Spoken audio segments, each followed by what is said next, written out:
everyone, my name is Christine, and I've been thinking a lot the last week or so about my grandparents who are no longer with us, but some of their frugal lifestyle choices, let's say, as people who grew up during the Great Depression. I was trying to figure out how I compared to my grandparents in their frugal ways growing up in that era, and because I can't talk to them anymore, I actually found an article online that has 65 Great Depression frugal tips. So I'll leave that full article down below for you if you want to go check out the whole thing, but we'll be going over all 65 tips as quickly as possible. Do I follow all 65? If I do, you know, how does that make my life different or better? If I don't, does it make my life different or better? I'm not sure. Hook me up with a thumbs up and let's get started.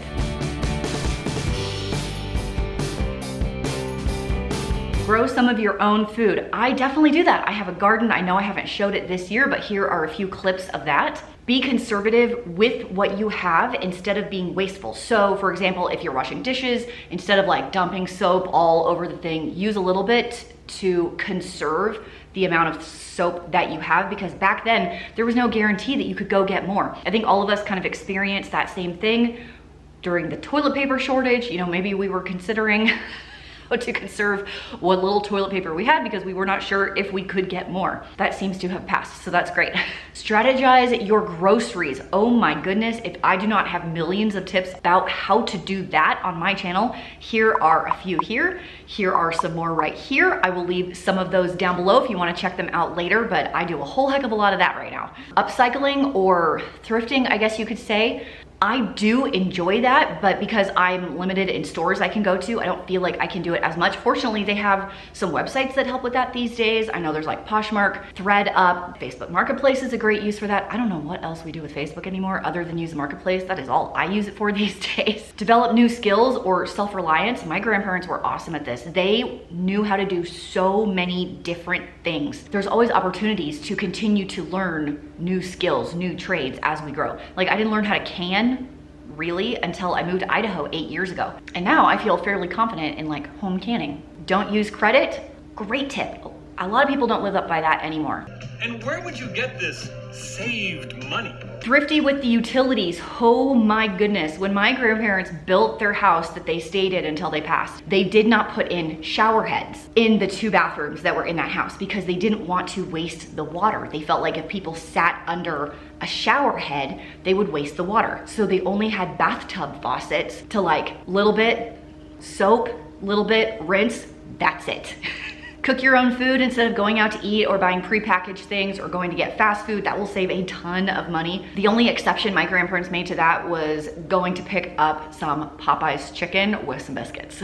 Change your own oil in your car. We did that forever. That's a great way to save some money, except I recently found a shop that will do an oil change for $19.88. I can't even buy the oil myself that cheap. Otherwise, most shops are $45+ to go get your oil changed when you can probably do it for about $25 on your own. And if you know how to change your own oil, let me know down below. My dad taught me how to do it when I was 13. Oil is not for the weak.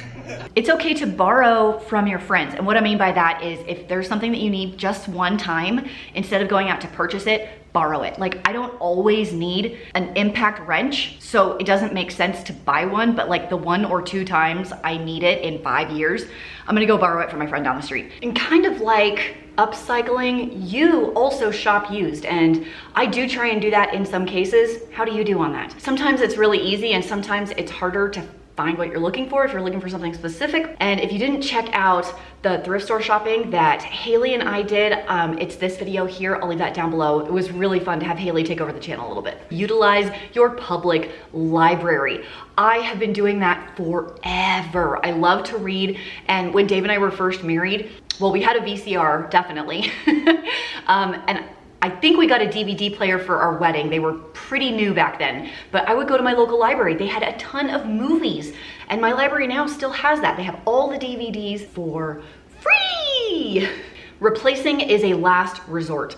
My grandparents never threw anything away, ever. Kept things just in case, and tried to make do with what they had for as long as possible. They never replaced their couch in their living room. In fact, my mom has it in her basement now. They just didn't just go and buy stuff the way that we do today. It was a totally different lifestyle. Being careful with your laundry, and that means like hanging things up to dry, wearing things more than once if they don't smell or not visibly dirty, controlling emotional impulse spending. And that kind of goes along with the other one, in that they just didn't go shop for fun. Everything was very logical and thought through. If I could say like one thing about my grandmother, is that she was incredibly intentional with all the decisions that she made, whether that was spending money or cooking for her family or getting things done. Affordable upgrades like a coat of paint. My grandparents re-wallpapered their kitchen like twice. So those were a simple like at-home DIY project that they could,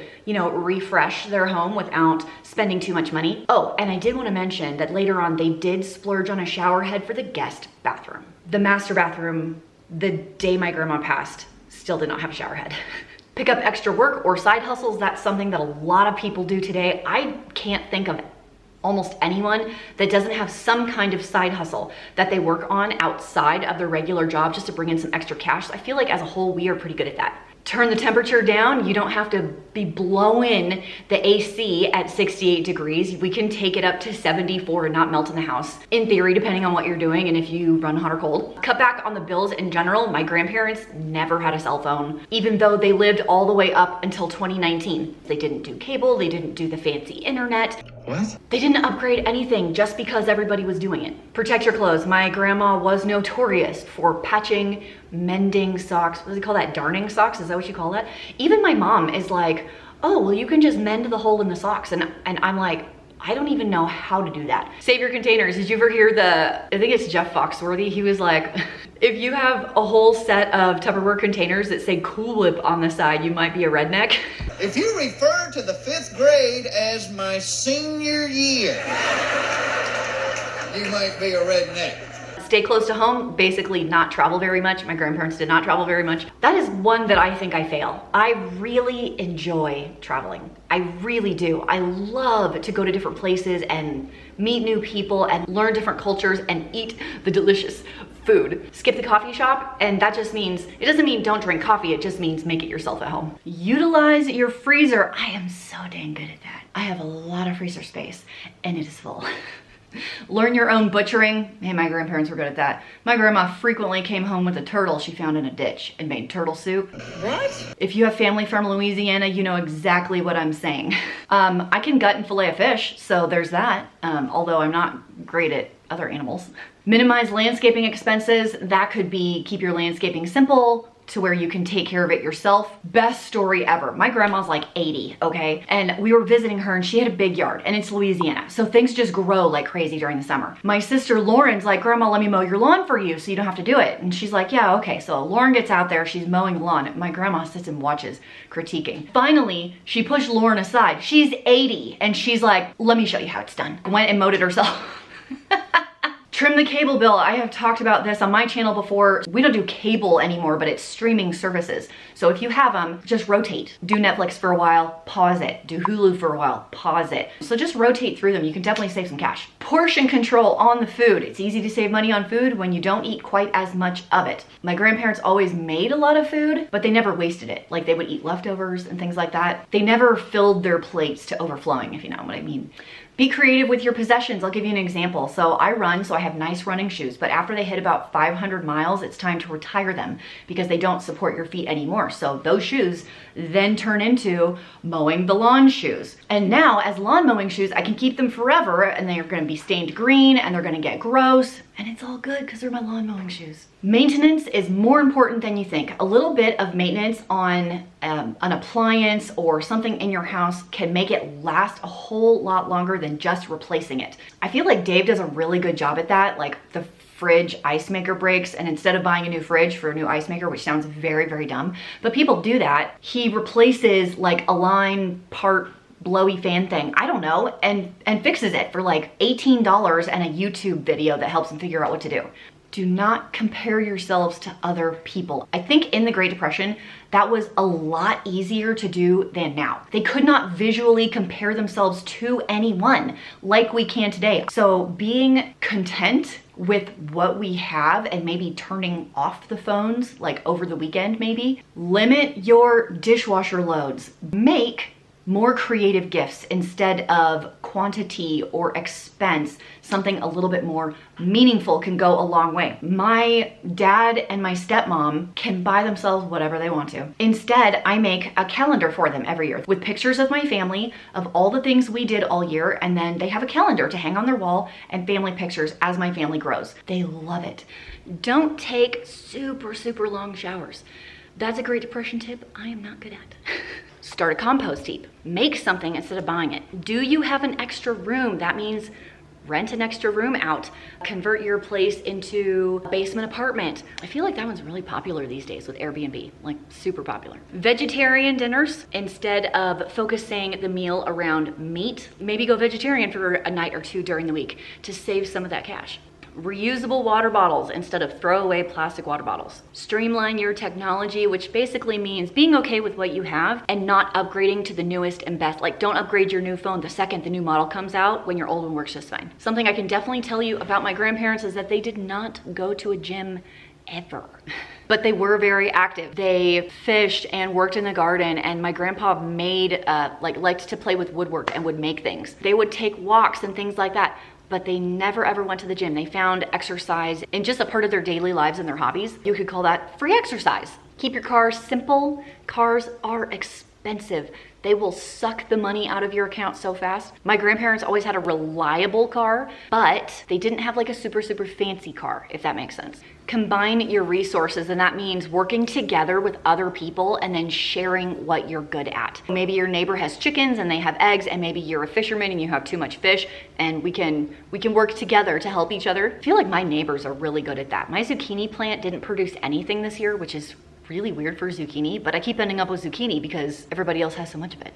Save your grass clippings. You can use them as mulch. Print on both sides of the paper so you don't waste paper. Consolidate your trips. Instead of going out, run to the post office, come home, run to the bank and go home, you wait until all of your errands make a list.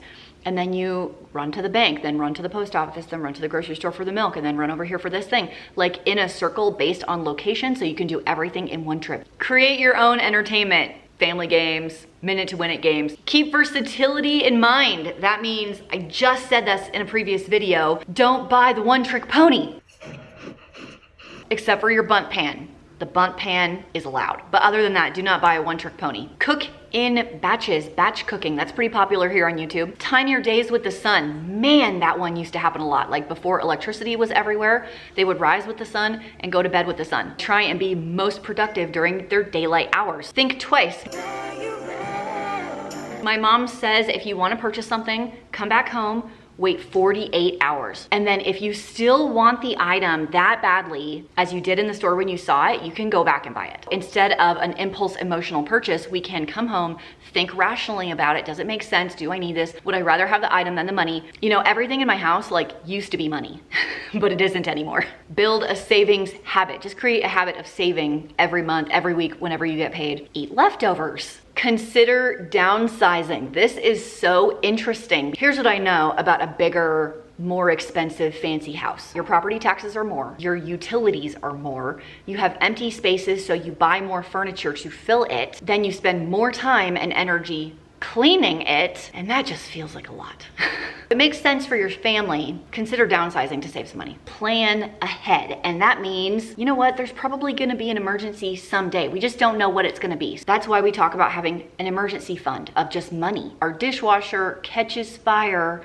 For you newbies, that actually did happen to me a couple years ago. And if you've been around long enough to remember that, let me know down below. So I know that you've been around that long and been hanging out with me for that long. Your kid's gonna break his arm rollerblading. That one actually happened also. Your husband's gonna fall out of the attic and break his wrist and almost his hip. Yeah, that actually happened as well. I'm just saying, like, things happen sometimes that are unexpected and unplanned for. And so having a little stockpile of money can be extremely helpful. So you're not also worried about money when you're worried about the health and safety of your family family members or trying to fix a home that's broken or something like that. I think there are some valuable tips in here. Some of them might be a little out of touch as we're almost 100 years since the Great Depression. Can you believe it's been that long? Some of them may not make sense anymore in today's modern world. A lot of them do make sense. So tell me down below what your favorite ones out of this list are. For me, I think not comparing yourself to others is probably one of the biggest ones on here, and it's why a lot of us make the purchases that we do.